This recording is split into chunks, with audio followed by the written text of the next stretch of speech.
कांग्रेस बगावत कर दिलस तो मुकेश सहनी कांग्रेस वाला कमी पूरा तो कर सकेले, लेकिन मुकेश सहनी के जोड़ करके जो वोट बैंक 40% से ऊपर ले आकर के सत्ता तक पहुंचे के जो प्लान रहे 2020 में भी असही ध्वस्त भई रहे। झारखंड में अभी चुनाव भइला और भारतीय जनता पार्टी ओया अपन सत्ता ना स्थापित कर पाओ और भय के कारण वो सीधे भारतीय जनता पार्टी और नीतीश कुमार के तरफ शिफ्ट कर गई है। एमे कोनो लाव लपेट नहीं है कि भारतीय जनता पार्टी लगे जो वोट बैंक बा वो कांग्रेस के वोट है। नोरमा ग्रुप, जो सोचता है वो करता है, आपके अपने सपनों का आशियाना। गोड़ लागत नहीं हियरा से अभिनंदन बा। वादा रुगलो से कैले रही और वादा के मुताबिक रुगलो के सामने हाजिर बानी। आदत के अनुसार 4 गो लाइन से शुरुआत करो और आज रुगलो खातिर बड़ी लेके आयल बानी, पूरा गेठरी खोल दे बाज। बिहार और बिहार के राजनीति पर ढेर दिन से रुगल होगा अपना माई भाषा में सुनले समझले ना रही है। आज से फिर से इस सिलसिला शुरू हो गई बा। हालांकि काले रुगलो से वादा कैले रही कि अब एक खाली फिर से रुगलो के संग है और वहीं से लेके चुनाव तक ले और सही खूंटा ठोकात रही। आज फिर खूंटा ठोक रुगलो के सामने लेके आयल बानी। 4 गो लाइन से शुरुआत करब कि जे चुप रही तो जमीर मार डाली, जे चुप रही तो जमीर मार डाली, गवाही देही तो अदालत में मारल जाए। एजे तक ले बस नहीं खे, एकरा आगे भी लाइन बा कि खामोश रही तो जमाना हमरा के टटोलेला, खामोश रही तो जमाना हमके टटोलेला, कुछ ना बोली तो तराजू पर तौलेला। ढेर दिन से रुगलो के ना भेटत हुई माई भाषा में फिर से रुगलो के सामने बिहार और देश के राजनीति के जौन गूढ़ बात बा, भितरिया बात बा, उहे छान के ओसा के फटक के बीन के रुगलो के सामने ले आके रखब। बाकी तो निहोरा उतने चीज के बा कि रुगलो के खाली फिर से सपोर्ट जरूर करी सब है, सहयोग करी सब है। सहयोग बस उतने बार रुगलो से कि और कुछ ना हमरा चाहिए, खाली अपना माई भाषा के आदर सम्मान और सत्कार करी सब है। काल असही रुआ देखनी कि तनी मनी बस सरकार से एगो फरमान आई कि भोजपुरी के अश्लील करे वाला लोग के सजा दिहल जाई तो मन में हुलस हो गई। यही भोजपुरी खाती जिहिले मरीले। चली आओ तंजे जगह पर और खूंटा आज फिर से ठोकाई कि 7-8 महीना पहले ही चुनाव के रिजल्ट अब आवे लागल बा। ए रिजल्ट में सब कुछ लगभग क्लियर बा और उतने ना रिजल्ट देखते नीतीश पर लालू और तेजस्वी दोनों फ्रंट पड़े। मामला कहाँ बा इरू वालों के बताओ तनी, लेकिन शुरुआत कर तनी तेजस्वी यादव के। इन्हें 2-3 दिन में जहिया से 2 तारीख के बजट सेशन में अखबारी में ध के सम्राट चौधरी के आशीर्वाद दिहले, वही घड़ी से तेजस्वी यादव के भौं जौन बात तन गई बा। अब भी बुझाता कि भौं जौन पहले से वो कहत रहन बिचवा में देखले होकर कि तनी मनी लालू प्रसाद कहले कि अरे भाई हमारे भाई हवे कि दरवाजा खुलले बा, उनके नु आवे के बा। ये बात के बाद से थोड़ा सा नरम पड़ रहे मामला जरूर, बाकी तो नरम ही में हकीकत का रहे आ काय में खेल चल रहा बा। सबसे बरियार बात में ये बा कि जौन नीतीश कुमार एकदम एक कुल मामला पर चुप्पी सधले बा, खाली उतने बात कहतरन। कभी देखा तो कब कि राबड़ी देवी खिसिया जातरन, कभी तेजस्वी यादव कहतरन कि तुम्हारे बाप को तो हम बनाया है। यही पर तेजस्वी यादव तुरंत टपके बोलतरन कि 2 हल तो मुख्यमंत्री तारा के हम बनैले बनी, लालू जी के हिसाब किताब छोड़ो ना। एकर मतलब बा कि कहीं ना कहीं ये तलखी बढ़ गई बा और ये तलखी पीछे के बढ़े के पीछे के कारण का बा। तो सबसे बड़ बात बा कि तेजस्वी यादव के बात के समझ में आ गई बा कि अगर नीतीश कुमार कमजोर पड़ गई तो समाजवाद कमजोर पड़ जाए। एक चर्चा रुआ लोग से करब, यही एपिसोड में करब, आगे करब, लेकिन एक पहले रुआ लोग बता दी कि तेजस्वी यादव लगातार अपन स्ट्रेटजी बदल रहा बा। 2020 तनी मनी रुआ लोग के बताए तनी 2020 में तेजस्वी यादव एक बहुत बरियार काम कैले रहन। बरियार काम ये कैले रहन कि वो सीधे युवा पीढ़ी से, वो जानते बानी कि देश में सबसे जौन युवा प्रदेश बा वो बिहार बा। हालांकि एक बात और भी कहल जाला कि यह युवा प्रदेश के युवा पलायन करके रोज कमाए और रोज खाए खातिर, घर परिवार के चलावे खातिर पलायन कर जाले और बिहार जौन बा बुजुर्ग के प्रदेश बनल चल जाता। लेकिन संख्या बल के हिसाब से अगर देखी तो बिहार सबसे युवा देश बा, माफ करब राज्य बा। और यह राज्य में तेजस्वी यादव युवा पर विशेष फोकस कैले। 2020 में उनका बुझा गई, जैसे ही वो अनाउंस कैले, घोषणा कैले कि जैसे ही उनका सरकार बनावे के मौका मिली, पहला कैबिनेट के बैठक हुई तो बाकलम खास करी है 10 लाख युवा के सरकारी नौकरी दी है। एहू घड़ी बड़ा टेंशन भई रहे। तेजस्वी यादव बहुओं कभी कभी खिसिया ले तो दोहरावे ले कि ये लोग नुहक जन कहत रहे लोग कि बाप घर से पैसा लाएगा, आ इहे लोग हमरा उनका संगे आवते धगाधक नौकरी दिया लागल। सरकार के दावा बा कि वो अब तक 22 लाख से ज्यादा लोग के नौकरी और रोजगार दे चुकल बा। हालांकि 2 दिन पहले देख लो खबरुआ लोग कि नियुक्ति पत्र बटल है। इस सब के लेकर के अब नौकरी वाला मामला तो तेजस्वी यादव अपने संग जोड़ना ही बारे, लेकिन उनकर अब की हाली के वादा बा कि जहिया सरकार बनावे के हमरा मौका मिलल, मुख्यमंत्री के कुर्सी पर शपथ लेब, और वही घड़ी वादा करतानी कि 1 महीना के अंदर में पूरा स्ट्रक्चर बना करके अलग अलग विधि वेदा से राय मशवरा करके युवा आयोग बनाई। अतने ना, एक पहले रुआ माई बहिनी योजना रुआ पते बा, ओकरा के लेकर के बहुत सारा बात कैले। बिजली 200 यूनिट फ्री देवे के बात कहिए दिले। अतने ना, 1 लाख छात्र पर 7 गो कॉलेज खोले के बात ताजा ताजा बयान दिले है। अभी हाल फिलहाल में देख लो कि युवा संवाद भी कैले रहे है। इस सब के पीछे के रणनीति कि बिहार युवा प्रदेश बा, और खास करके जौना घड़ी चुनाव हुई नु लगभग अक्टूबर नवंबर में, वो घड़ी छठ उठ के सीजन रही। लोग जो बहरी नौकरी वोकरी करत हुए, रोजी रोजगार करता, डेली बेस पर काम करत हुए, कुल लोग लौट के छठ में आवेला। और कुल लोग के अइला के बेरी अधिकतर में युवा बन वही है। उनका के कहाई कि बिहारे में रह जाए। यह बतिया तो उन्हें प्रशांतो किशोर कहता, वो कहला कि जे लौट के आई नु अकेले नवंबर में जाए ना दे, ऐसे नौकरी दे दे, खाली सरकार हमारे बनावो ना।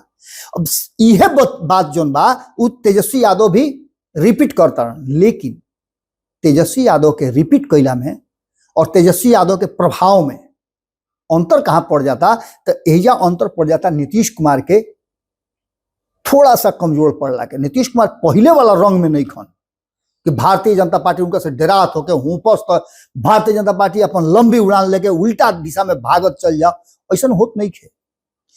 अब की हाली नीतीश कुमार के पूरा कैप्चर करके रखल गई बा। बात एजे तक ले नहीं खे। 2025 में जीतते तेजस्वी यादव के कहना बा सबसे बड़ बात जो उनकी 2015 में लालू प्रसाद के हाथ में मिल गई रहे आरक्षण वाला मुद्दा, वो मुद्दा के खाली फिर से तेजस्वी यादव दोनों हाथ से पकड़ ले बा। उनका कहना बा कि 2025 में जैसे हुआ कि हमरा के मुख्यमंत्री के कुर्सी पर बैठाई, वैसे ही 65% आरक्षण नौकरी में हम बहाल करब। अब उतने ना करब, 100% यानी 100% डोमिसाइल लागू करब। बिहार में बिहारे के लोग के नौकरी मिली। एक मायने वो बुझता नहीं कि दाव बहुत लंबा चल गई बा, लेकिन का बरसा जब किसी सुखानी। मोर वाला बात वो लोग सुन लो कि मोर खूब निमन नाचेला, नाचत नाचत थई थई हो जाला, लोग खूब आनंदित होला। और जब नाचेला मोर तो वो खूब आनंदित रहेला। ओकरा है बात के खुशी होला कि हम नाचत हैं तो लोग कितना खुशी बा। लेकिन जैसे ही नाच बंद कर अपना गोड़ पे ओकर नजर पड़ेला, वो झमान हो जाला। उहे हाल हो गई बुढ़ुए नीतीश कुमार के ना रहला से, नीतीश कुमार के थोड़ा सा कमजोर भइला से। तेजस्वी यादव तो ये सोच के 2022 में आई रहन कि नीतीश कुमार के संगे आ जाए, तो नीतीश कुमार जैसे जैसे कमजोर पड़ी हैं वैसे वैसे नीतीश कुमार सत्ता हमरा के हस्तांतरित कर दी है। और नीतीश कुमार आयल हुई है तो इहो कॉल हुई है, कोनो ठीक नहीं खे। नीतीश कुमार समय माई रहे, लोग के लालचावे में कंगन फेंक के बहुत माहिर हवे। और नीतीश कुमार के बात ही कहना कि बिहार के विकास खातिर वो कोई भी फैसला ले सकेले, बिहार के विकास में एगो कड़ी जोड़े खातिर वो कुछ कोई फैसला ले सकेले, बिहार के बचा के रखे खातिर कोई फैसला ले सकेले। नीतीश कुमार चुपके से इहो कहले हुई हैं, अरे अब का सोचले बाड़ो, आवो ना कुछ दिन के तो बात बा, बस 2024 के चुनाव हुई आ तारा के हम मुख्यमंत्री के कुर्सी दे के अपने चल जाए दिल्ली। तेजस्वी यादव भी बात समझ गई, तनी मन तो मन राजनीति में 10-11 साल 10 साल न भइल उनकर। अब 10 साल में कितना जितना सीखले बड़े उतना बहुत सीख ले बड़े। दूधू वाली सदन में भाषण उनकर कालजयी हो गई बा। पिछलको वाली जौना तरीका से वो अकेला ही हूफे लगले और भाजपा जदयू से लेकर के जितना 5 गो लोग कहेला 5 पांडव वो सब के थई थई कर दिले, जवाब ना जरूरत रहे। खैर कभी कभी होला। तेजस्वी यादव को उठान तो जरूर बा, लेकिन तेजस्वी यादव के सपोर्ट सिस्टम कमजोर बा। हालांकि सपोर्ट सिस्टम में सबसे बड़ कमजोरी उनकर कांग्रेस कर रहा बा। अगर कांग्रेस जैसन की रुआ लोग सुन रहा बानी कि कांग्रेस जैसे ही ले आकर के पप्पू यादव के, कन्हैया कुमार के, अल्लावरू के खड़ा कर दिलस और लालू प्रसाद के सबसे परम प्रिय व्यक्ति अखिलेश सिंह के धीरे से साइड करे के प्लान जब बन गई, देखले ओकब कि पिछला कई पखवाड़ा से 2 पखवाड़ा से तो निश्चित रूप से जब से अल्लावरू आयल बना तब से 1-2 हाल नजर अइले, ओकरा बाद से साफ फ्रेम से गायब बना और पूरी तरह से अब कमान जौन बा अल्लावरू ये पटना में रहत रहन। अब ओजे होटल में बुला बुला करके पुरानका लोग के समझा बुझा करके और फिर से पार्टी में मजबूत करे के बात करता। यही बीच में कन्हैया कुमार अइले और कन्हैया कुमार के सामने रह करके फ्रंट पर ले आकर के जौन से लालू प्रसाद डरात रहन कि तेजस्वी यादव से ज्यादा जानकार, राजनीतिक रूप से पहुंच वाला, पहचान वाला, मेहनत करे वाला व्यक्ति मत आवे। और अब यही चलते कन्हैया कुमार के आस्थे से साइड कर ली रहे। कन्हैया कुमार अब फ्रेम में आ गई बना और बिहार में कन्हैया कुमार के एंट्री कराना यह बात की तरफ इशारा करता कि राहुल गांधी बात समझ गई बना और राहुल गांधी 2029 के तैयारी उनका जौना तरीका से करे के बा, कारण कि उनका लड़ाई सीधा भाजपा से लड़े के बा। वोट बैंक के बात अगर करब तो एमे कोनो लाव लपेट नहीं है कि भारतीय जनता पार्टी लगे जो वोट बैंक बा वो कांग्रेस के वोट है। कांग्रेस पहले सवर्ण के वोट और मुस्लिम के वोट दोनों ओकरा लगे रहे। अति पिछड़ा समाज ओकरा साथे साथे चलत रहे। सवर्ण, पिछड़ा और अति पिछड़ा समाज के अपना जमीन जायदाद में से जिए खाए के काम देते रहन। आज मनरेगा बा, काल रहे कि जौन बड़ा काश्तकार रहन, किसान रहन, उस सब लोग बटैया पर, अधिया पर अपन खेत देते रहे जोते खाती, बोए खाती, उनमें से फसल उपजा के अपनों परिवार पाले खाती और वो लोग के भी परिवार पाले खाती। इस समस्या के कहीं ना कहीं धीरे धीरे करके सामाजिक विषमता पैदा भइल, असमानता के स्थिति पैदा भइल और एक नया पौधा आयल, नया पीढ़ी आयल। धीरे धीरे करके कांग्रेस के जो जनाधार रहे उनमें से सवर्ण छटक करके, कारण कि उनका ये बुझात रहे कि लालू प्रसाद अइले तो उनका कष्ट बा। 15 साल के लालू प्रसाद के शासन में सवर्ण बहुत ज्यादा डर गई रहन, भयभीत रहन और वो भय के कारण वो सीधे भारतीय जनता पार्टी और नीतीश कुमार की तरफ शिफ्ट कर गई। लेकिन वही सवर्ण समाज के उनमें से एक समाज जो रहे मुस्लिम समाज, वो कांग्रेस के देखलस कि कमजोर हो गई तो जो मजबूत लोग बा, जैसे लालू प्रसाद मजबूत रहन तो लालू के तरफ शिफ्ट हो गई कि भारतीय जनता पार्टी से लालू उनकर रक्षा करिए। लालू कैले का कि यही बीच में रथ रोक दिले, अडवाणी के रथ रोकला के बाद वो स्टार हो गई और मुस्लिम समाज की जो एने ओने असमंजस के स्थिति में रहे वो उनका लगे चल गई। ओवैसी अइले, उनको पर भरोसा जतावल, लेकिन वो भरोसा कामयाब ना भई। अब ऐसा स्थिति में कहीं ना कहीं भारतीय जनता पार्टी के तरफ जो कांग्रेस के वोट शिफ्ट भइल बा और राष्ट्रीय जनता दल के वोट तरफ शिफ्ट भइल बा, वोट के भारतीय जनता पार्टी कांग्रेस अब अपना तरफ ले आवे की कोशिश कर रहा बा। सवर्ण खाती वो एक नया रास्ता खोल दिलस। हाल फिलहाल में देखलो कई गो सवर्ण उनका जगह ना मिलल है, भाजपा के संगे जा ना सकले, उनकर सोच जौन बा तो कांग्रेसी बा। तो ऐसा स्थिति में उनका सबसे बेहतर विकल्प जो नजर आवत हुए वो नजर आ रहा बुढ़े प्रशांत किशोर में। तो छटक के प्रशांत किशोर की तरफ चल जाता है। मुस्लिम समाज के नेता भी प्रशांत किशोर की तरफ जाए के तैयारी शुरू कर ले बा। ऐसा स्थिति में यह असमंजस की स्थिति पैदा होता और यही बात के डर तेजस्वी यादव और लालू प्रसाद के भी होता कि कहीं अगर नीतीश कुमार फेल कर गई तो समाजवाद के जो जमीन रहे बिहार वो उनका हाथ से निकल जाए। तो का हुई, इस समाजवाद की जमीन पर भाजपा अगर आ गई तो भाजपा पूरी तरह से जैसे देश के अन्य हिस्सा में अपन पूरा प्रभाव जमा ले बा, खूंटा गाड़ दिले बा, वही तरीका से भारतीय जनता पार्टी बिहार में भी खूंटा गाड़ दी। और जौन संभावना नजर आ रहा बा ओकरा में साफ रुआ नजर आयल हुई कि जैसे नीतीश कुमार के कमजोर होके के बात कहल जाता, वैसे ही रुआ देखले हो कब कि दूगो बात रुआ याद कर ली। एक तो अभी हाल फिलहाल में गिरिराज सिंह जौन उपचुनाव से पहले जैसे ही लोकसभा के चुनाव खत्म भइल और वो सीमांचल और मिथिलांचल के क्षेत्र में निकल गई ले हिंदू के जगावे खातिर, वो लोग के साफ साफ नजर आई हुई। दूसर का तरफ अब धर्म गुरु लोग के, प्रवचनकर्ता लोग के आना जाना शुरू हो गई और मोहन भागवत के भी डेरा लागे लागल। भारतीय जनता पार्टी के पास कुछ ऐसा राज्य बाड़न जो बाँचल बाड़े, जैसे झारखंड में अभी अभी चुनाव भइल हा और भारतीय जनता पार्टी ओजा अपन सत्ता ना स्थापित कर पावल। खैर बहुत बड़ा राज्य नहीं के, छोटा राज्य बा, ओजा अगर लोकसभा में अधिक सीट ओकरा लगे बा तो बेहतर बा, या फिर वक्त के हिसाब से ओकर फैसला कल जाए। लेकिन बिहार अपना दम पर आपन मुख्यमंत्री बना करके चलावे के, बिहार के आपन राज्य बनावे खातिर भारतीय जनता पार्टी अब तैयारी शुरू कर ले बा। बगल में पश्चिम बंगाल बा, ओजा भी, और दक्षिण के कई राज्य में एकर खातिर पूरा योजना रणनीति बन के तैयार बा। यही बात के डर लालू प्रसाद के बा और इहे कारण बा कि रिजल्ट जैसे जैसे रिजल्ट सामने आ रहा बा, हालांकि अभी देख लो खबर हुआ एक सर्वे आई रहा, उस सर्वे में तेजस्वी यादव के मुख्यमंत्री के रूप में देखे वाला लोग के 40% से अधिक संख्या बा। तेजस्वी यादव के लेकर के, उनका वोट बैंक के लेकर के जौन आधार बा, जौन सर्वे बा, ओकरा के तो मान सकत नहीं हुआ। लेकिन नीतीश कुमार जौन खेमा में नहीं खन, वो खेमा मुख्यमंत्री के ख्वाब देखे तो थोड़ा सा जल्दबाजी हुई। एकरा में सीधे तौर पे नजर आ रहा बा कि अगर कांग्रेस बगावत कर दिलस तो मुकेश सहनी कांग्रेस वाला कमी पूरा तो कर सकेले, लेकिन मुकेश सहनी के जोड़ करके जो वोट बैंक के 40% से ऊपर ले आकर के सत्ता तक पहुंचे के जो प्लान रहे, 2020 में भी असही ध्वस्त भई रहे।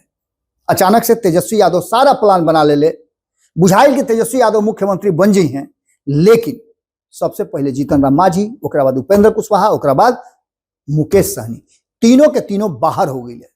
और बाहर होते तेजस्वी यादव अकेला पड़ गई है। और ऐसा स्थिति में कांग्रेस के उतना सपोर्ट ना मिलल जितना उनका चाहिए। नतीजा एक बार फिर से एनडीए के सरकार बनल, नीतीश कुमार मुख्यमंत्री बनल। नीतीश कुमार मुख्यमंत्री बनी है कि ना बनी है, इस संशय की स्थिति जरूर बा, लेकिन ये पूरा विषय के दे करके नीतीश कुमार के समझावे के कोशिश बाप बेटा दोनों मिल करके कर रहा बा।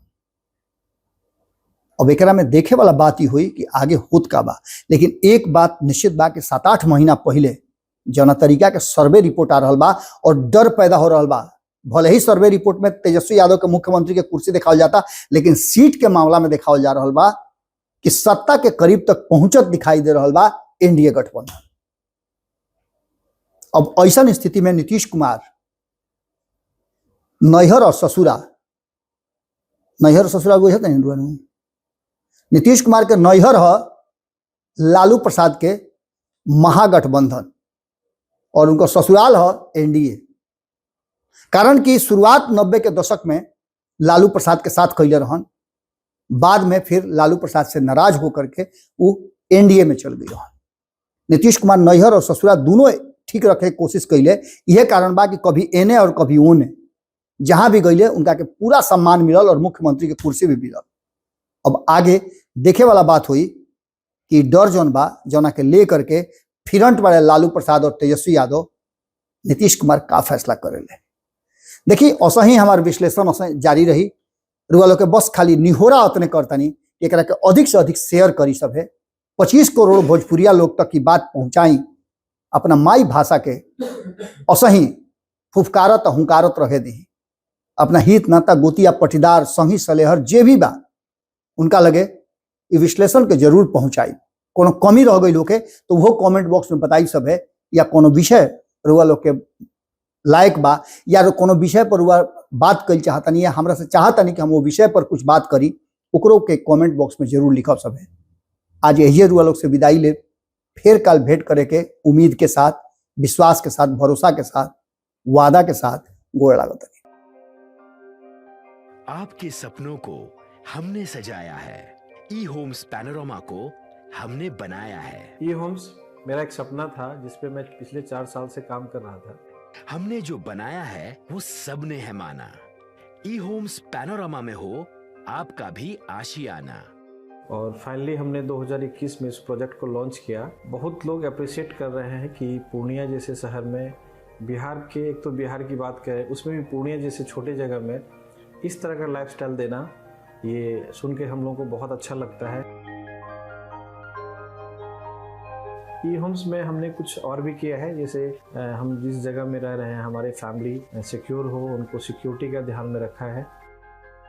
आपकी सुविधा और सुरक्षा आपके लिए खास है, ये आपका विश्वास है। इसमें आर्टिफिशियल इंटेलिजेंस का 7 लेयर सिक्योरिटी का हमने इस्तेमाल किया है। लश ग्रीन कैंपस को बनाया है। यदि हमारा बाउंड्री वाल है तो वो वर्टिकल गार्डन है। ये जितनी भी फैसिलिटी होता है एक इंटरनेशनल टाउनशिप में ई होम्स है, ये हम लोग विश्वास नहीं कर पा रहे हैं। जो भी हमारे मित्र दोस्त या जो भी हमारे बाहर के बाहर आते हैं तो हम लोगों को बहुत अच्छा सुनने को मिलता है और बहुत अच्छा क्रेडिट मिल रहा है। वो सारा हमने सिर्फ एक बिल्डिंग नहीं बनाया, हमें एक बहुत अच्छा लाइफस्टाइल दिया ई होम्स में, और मेरा एक सपना था जिसको मैं आज फुलफिल होते हुए देख पा रहा हूँ। ये आपका आवास है। ई होम्स पैनोरामा में अब आपका निवास है। ई homes Panorama, luxurious lifestyle redefined. Panorama group, जो सोचता है वो करता है। अगर ये वीडियो पसंद आई और वह बिहार के राजनीति और बिहारियत से सरोकार रखेनी तो सब्सक्राइब बटन दबा के चैनल के सब्सक्राइब कर ली। ओजे एगो घंटी बा, ओकरा बटन दबा देला से कुल सटीक और मारक खबर रुआ मुफ्त में मिल जाई। अगर रुआ पत्रकारिता के हमनी के नया प्रयोग में सहयोग कर चाहतानी तो ज्वाइन बटन दबा दी। पेटीएम नंबर नोट कर ली 9386816700।